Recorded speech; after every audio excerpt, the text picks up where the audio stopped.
सावत्र बहिणीचा अत्याचार भाग दुसऱ्यामध्ये चक्कर येऊन बेशुद्ध झालेली गोपय्याची मोठी मुलगी शांती डोळे न उघडल्यावर चिंता करत असलेला गोपय्या शेजारच्या राणी दिदीला बोलवतो. दुसरी मुलगी मालिनीमुळे शांतीची ही हालत झाली आहे असं विचार करून गोपय्या जोरात मारतो मालिनीला. त्यावर मालिनी बाहेर चुलीजवळ बसलेली असते. शांतीला बघून राणी दिदीला पण परिस्थिती समजत नाही. गावातल्या एका छोट्या दवाखान्यात घेऊन जायला सांगतो. तिला डॉक्टरकडे दाखवून घरी येतो गोपय्या. त्याच्यानंतर काय होतं ते आज आपण सावत्र बहिणीचा अत्याचार भाग तिसऱ्यात बघूया. आपल्या खांद्यावर उचलून शांतीला घरी घेऊन येतो गोपय्या. गोपय्या येतो तेव्हा हातात जळतं लाकूड घेऊन उभी असलेली मालिनी दिसते. गोपय्या मालिनीला बघून असं बोलतो.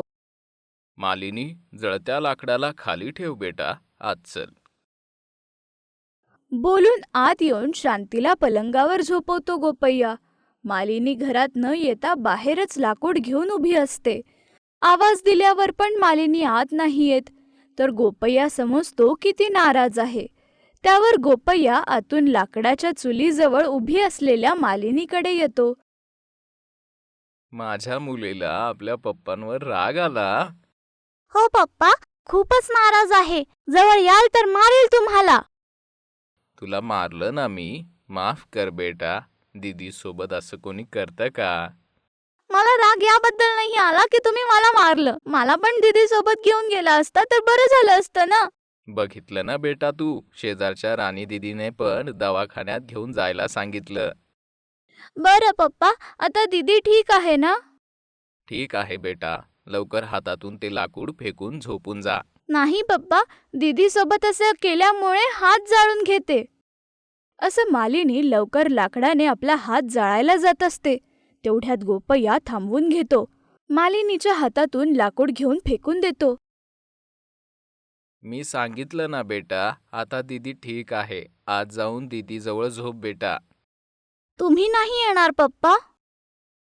मला लाकडं तोडायचे आहे बेटा. मालिनी काही न बोलता तिकडून येऊन पलंगावर झोपलेल्या शांतीकडे रागात बघत असते. आज तू वाचली. तुझं मरण माझ्या हाताने लिहिलं आहे. तुला मीच मारणार आता, बघ. असं बोलून घरात लटकत असलेल्या आरशाजवळ येते. तिकडे आरशावर लागलेल्या सुईला घेऊन परत येऊन झोपलेल्या शांतीजवळ येते. बाजूच्या खिडकीमध्ये डोकावते. पप्पा गोपय्या लाकडं कापत असता. आता बघ तुला काय करते. बोलून त्या सुईने शांतीच्या खांद्यावर टोचत असते. शांती डोळे नाही उघडत, पण तिच्या डोळ्यातून पाणी येत असतं. मालिनी सारखं सारखं टोचत असते, तरी पण शांती डोळे नाही उघडत. पण तिला त्रास होत असतो, खूपच त्रास होत असतो. पण तिची छोटी बहीण असं का करते आहे ते तिला समजत नाही. मला माहित आहे तुला काहीच नाही झालं. हे सगळं माझ्यामुळे झालं म्हणून नाटक करते आहे. मला माहितीये. मला पप्पांच्या हाताचा मार खाऊ घालायचा आहे ना तुला. बेशुद्ध असल्याचं नाटक करते आहे. बोलून शांतीचा हात पकडून जोर जोरात ती सुई टोचत असते. हात सोडून देते. परत फिरून खिडकीच्या बाहेर बघते. तिचे वडील येत आहे का हे बघत असते.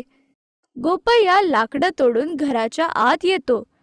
त्यावर मालिनी लगेच शांतीच्या बाजूला झोपून घेते. आपण दोघी बहिणी आहोत, सावत्र बहिणी आहोत. मालिनीला माझा इतका का राग येतो अजून पण मला समजलं नाही. स्वतःशीच शांती असं उदास होत असते. गोपय्या आत येऊन आपल्या पलंगावर झोपून घेतो. त्या पण झोपतात. अर्ध्या रात्री मालिनी झोपेतून उठते.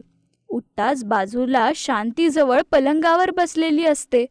शांती आणि गोपय्या गाढ झोपेत असता. उन्हामुळे माही टोका मरत आहे. ही पण अशी मरून जाईल असा विचार करून उन्हात उभं केलं, तरी पण ही मेली नाही. मरण्याची ऍक्टिंग करते आहे. पप्पांकडून मला मार दिला. बोलून रागात पायाने लाथ मारते. बस, पलंगावरून शांती खाली पडून जाते. पप्पा असं जोरात ओरडल्यावर झोपलेला गोपय्या घाबरून उठून जातो. पलंगावरून खाली पडलेल्या शांतीला बघतो. अगं दीदी, काय झालं? झोपेत वाईट स्वप्न बघितलं का? असं जोरात ओरडून खाली पडून गेली. बेटा शांती, काय झालं तुला? काही वाईट स्वप्न बघितलं का तू? मालिनी, गोपय्या दोघं मिळून खाली पडलेल्या शांतीला परत पलंगावर ठेवतात. मालिनी परत बाजूला झोपून घेते. शांतीच्या डोळ्यातून अश्रू पडत असता. शांतीच्या पायाजवळ गोपय्या बसून शांतीचे पाय दाबत असतो. ते बघून मालिनीला खूपच राग येतो. घट्ट मुठीने पलंगावर जोर जोरात मारत असते. गोपय्या ते बघतो, पण काही न बोलता शांतीचे पाय दाबत राहतो. पप्पा, मी जिवंत असणं मालिनीला नाही आवडत. मला मारून टाका पप्पा. तेव्हा मालिनी तुमच्यासोबत आनंदात राहू शकते. वाटतं तुमचं सगळं प्रेम मीच घेते आहे, म्हणून मालिनी माझ्यावर काही कारण नसताना राग करते आहे. म्हणून माझ्यावर इतका अत्याचार करते आहे. पप्पा, तुम्ही सकाळपासून काम करता करता थकून गेले असाल ना?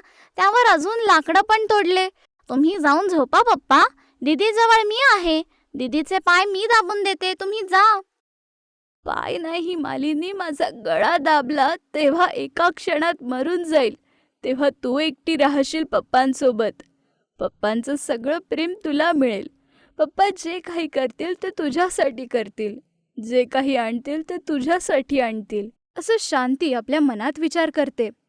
जा पप्पा, जाऊन झोपा. मी दीदीचे पाय दाबून देईल. तसं पण गोपय्या थकलेला असतो. खूपच काम झालेलं असतं. झोप पण येत असते. आता झोपलो तरच लवकर उठून कामाला जाऊ शकतो. जर झोप नीट नाही झाली तर गोपय्या कामावर जाऊ शकत नव्हता. तेव्हा मालिनीच्या मते शांतीला त्रास देऊ शकणार नव्हती. तिने विचार केल्यासारखंच सगळं व्हायला पाहिजे असा विचार करत असते. सकाळपासून कामावर जाऊन संध्याकाळी लाकडं तोडेस्तोवर गोपय्या खूपच जास्ती थकलेला असतो. मालिनीच्या बोलण्यावर गोपय्या जाऊन पलंगावर झोपून घेतो. मालिनी शांतीचे पाय दाबत असते. पहिले थोडं हळू दाबत असते. जेव्हा तिला समजतं की तिचे वडील झोपून गेले तेव्हा मालिनी जसं मटण मारतात तसंच तिच्या पायावर जोर जोरात मारत असते. त्रास होऊन सुद्धा शांती जोरात नाही ओरडत, सहन करते. शांतीच्या डोळ्यातून अश्रू ढळत असता. पाय दाबू तुझे? पाय इतकंच का भरपूर आहे? का अजून जोरात दाबू? असं परत एकदा मटण मारल्यासारखं जोर जोरात मारत असते. त्याच्यानंतर शांतीच्या बाजूला येऊन झोपून घेते. शांती काही न बोलता रडत राहते. दुसऱ्या दिवशी शांती उठून बसते. गोपय्या गरम गरम दूध घेऊन शांतीला देण्याचा विचार करतो.